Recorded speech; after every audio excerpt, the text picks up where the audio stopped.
네, 여러분 안녕하세요. 혜미쌤의 토익 쓱쓱의 혜미쌤입니다. 오늘도 역시나 여러분들의 토익 실력이 쓱쓱 자랄 수 있도록 영양분을 듬뿍 드리기 위해서 이렇게 찾아왔습니다.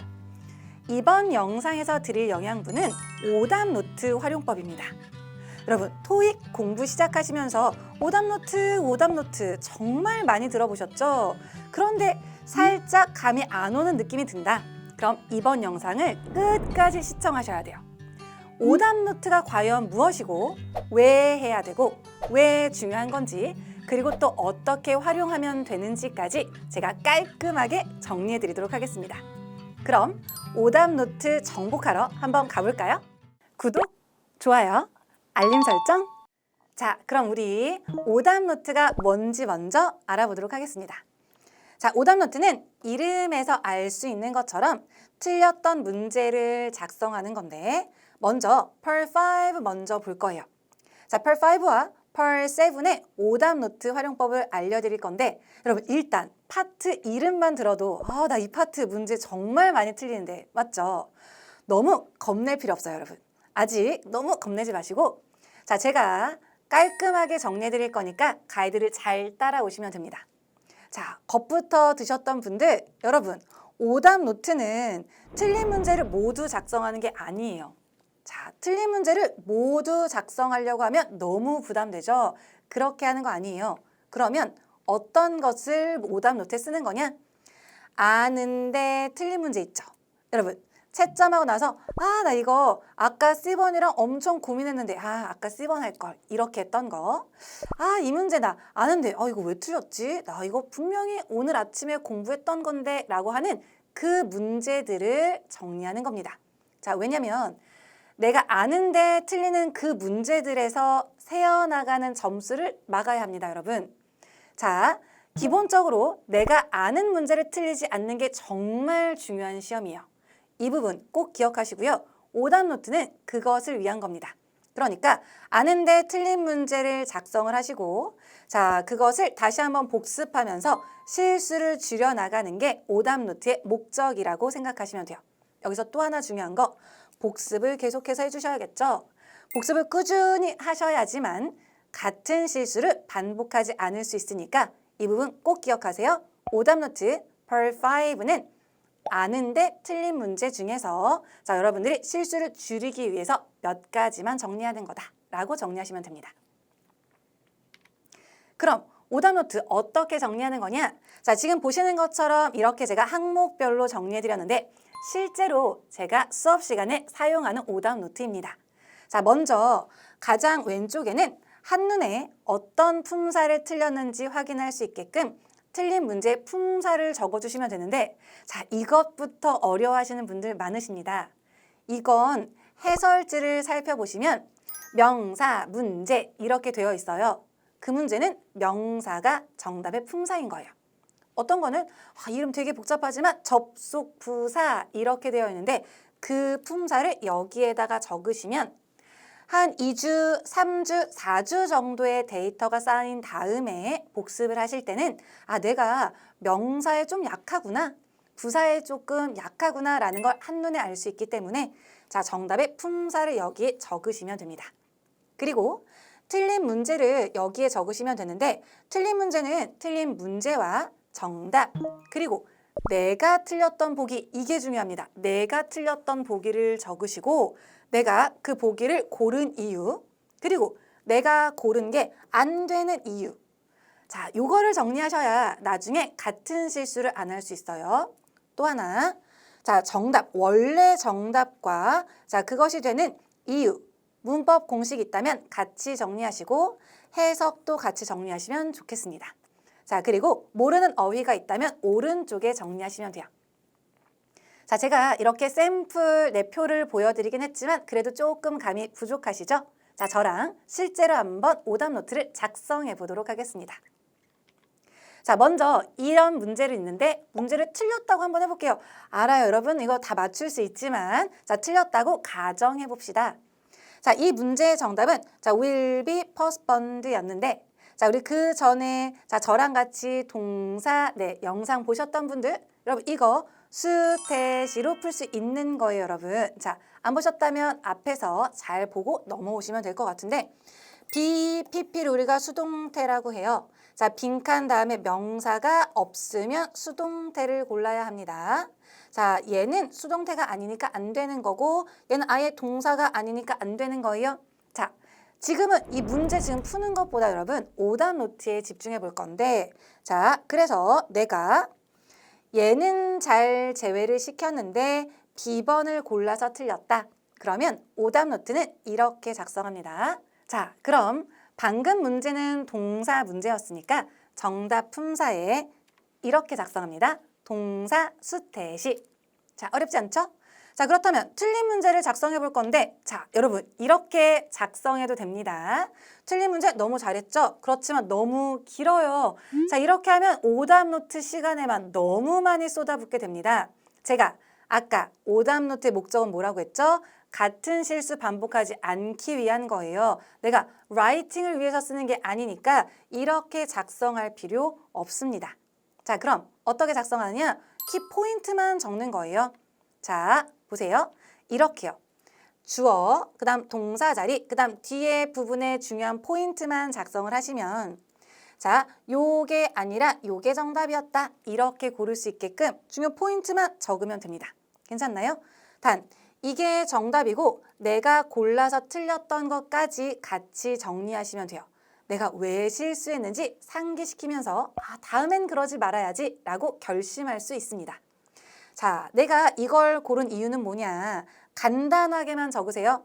넥스트가 있길래 will 있지만 나 조금 더 어려운 거 고르고 싶어서 BING도 미래가 가능하다고 들은 것 같은데 라고 적으시면 되고 그러면 내가 고른 보기가 정답이 아닌 이유는 BING 맞아요.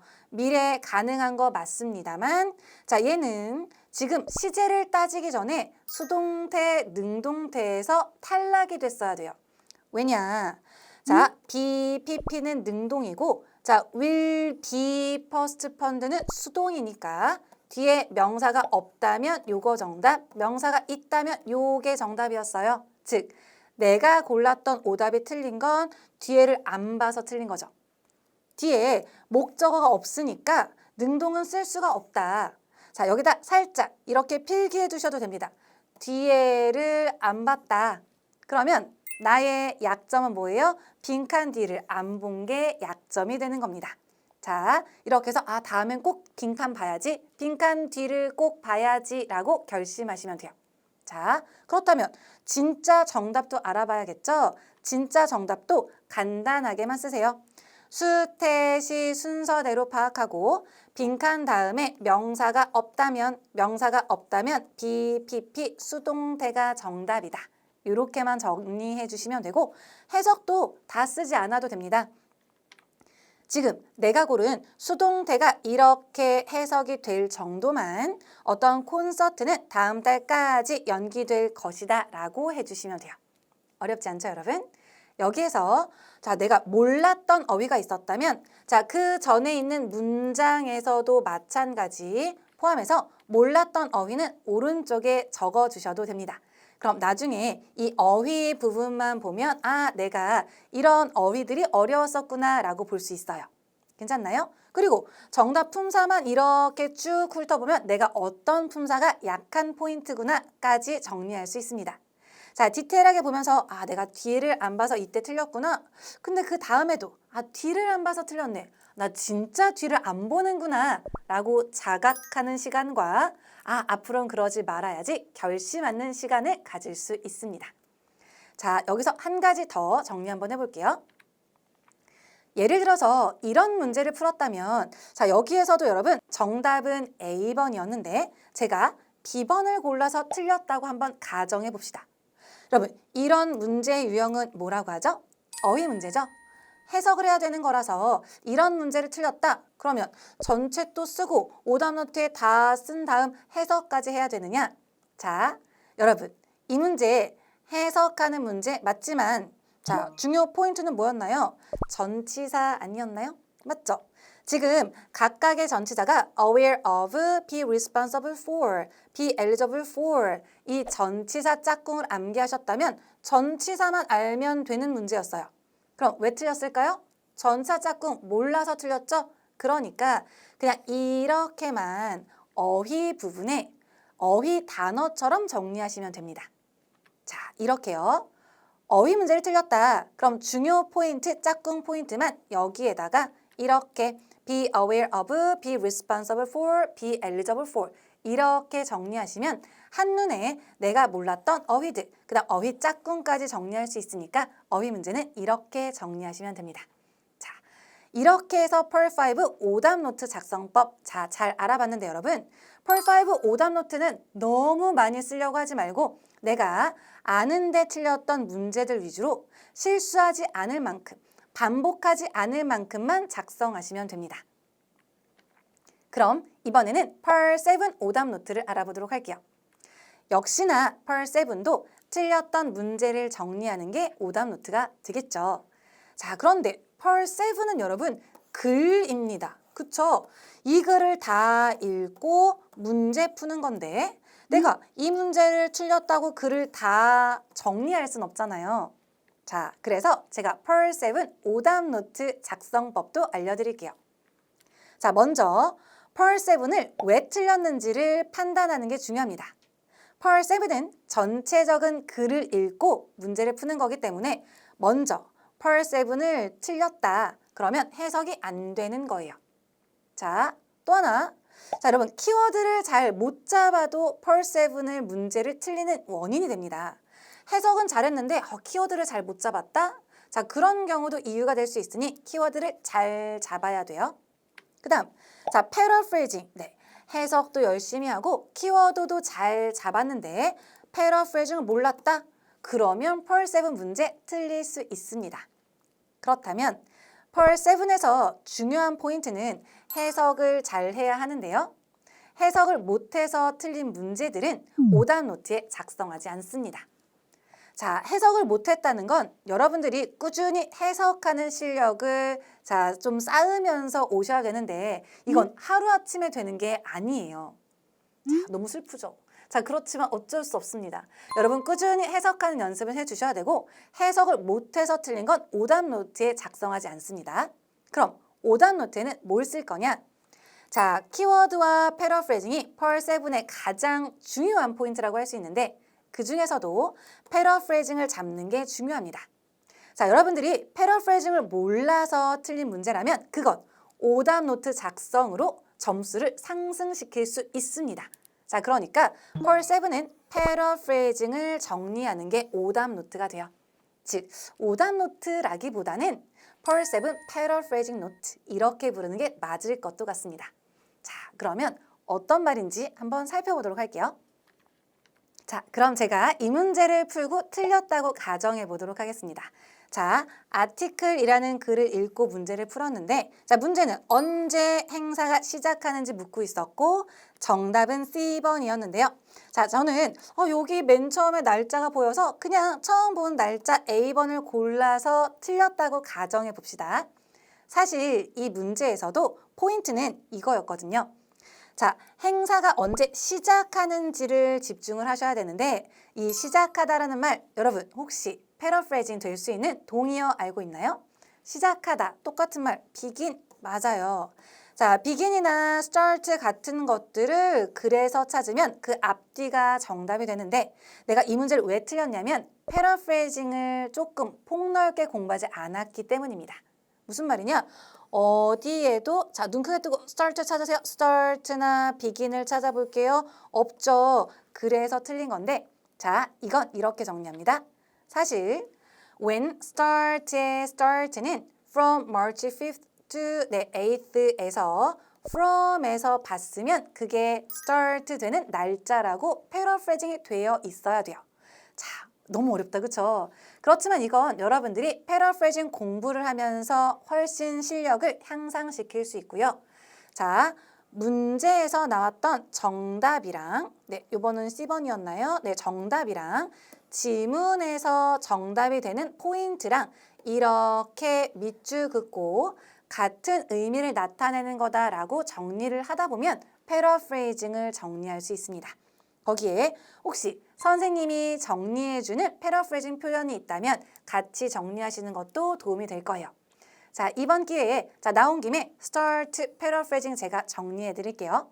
start는 시작하다라는 의미로 문제에 start가 나왔지만 start만 찾지 말고 지문을 보다가 자, 언제부터 언제까지다. 그럼 부터가 곧 시작하는 날짜가 되니까 똑같은 말이다 생각하시고 조금 더 확장해 본다면 begin이라던가 조금 어려울 수 있지만 kick off도 시작하다라는 의미이고 commence라는 말도 시작하다는 의미로 굉장히 잘 쓰입니다.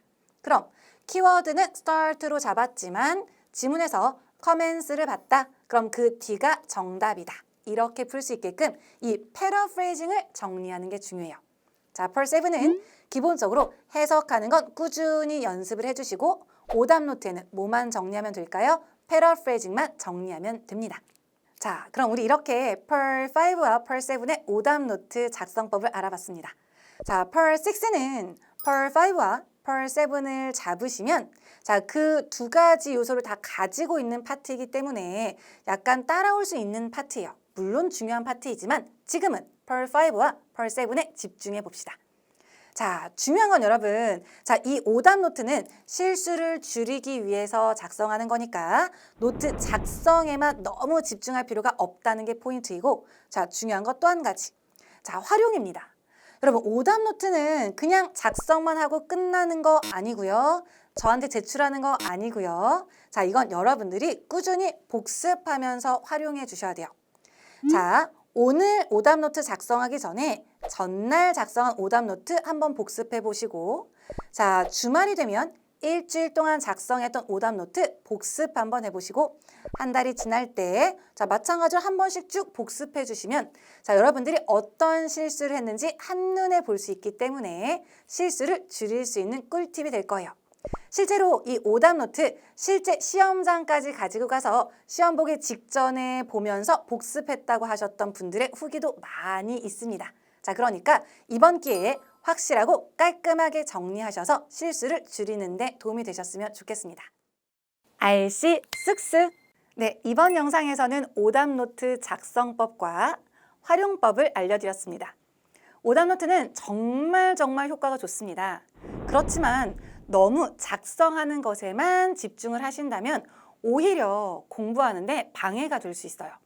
그러니까 이번 영상에서 정리해드린 방법 그대로 잘 작성하시고 꾸준히 복습하셔서 실수를 줄여보시길 바랄게요. 그렇게 하는 게 바로 점수 상승으로 가는 효과적인 방법입니다. 혜미쌤의 토익 쓱쓱! 이번 영상에서도 토익 실력 쓱쓱 향상하셨나요? 앞으로도 토익에 많이 나오는 빈출 포인트 그리고 실제로 활용 가능한 유용한 팁들 마구마구 전수해 드릴 테니까 혜미쌤의 토익 쓱쓱 많은 시청 부탁드립니다. RC 공부 마치셨다면 민지연쌤의 토익 랜드로 가셔서 LC 점수도 신나게 올려봅시다. 그럼 해커스 토익 유튜브 구독, 좋아요, 알림 설정도 부탁드릴게요. 다음 시간에 만나요. 네, 오늘도 끝까지 시청하시면서 토익 오답 노트 작성 팁까지 잘 정리하셨나요? 너무 잘하셨습니다. 오늘도 실력이 쑥쑥 올라가셨죠? 앞으로도 토익 공부하면서 어려운 파트나 공부법 등 궁금하거나 어려운 점이 있다면 언제나 댓글 남겨주세요. 여러분들의 댓글을 바탕으로 앞으로도 유용한 영상을 제작하도록 하겠습니다. 여러분의 목표 점수로 토익 졸업하는 그날까지 혜미쌤이 응원하겠습니다.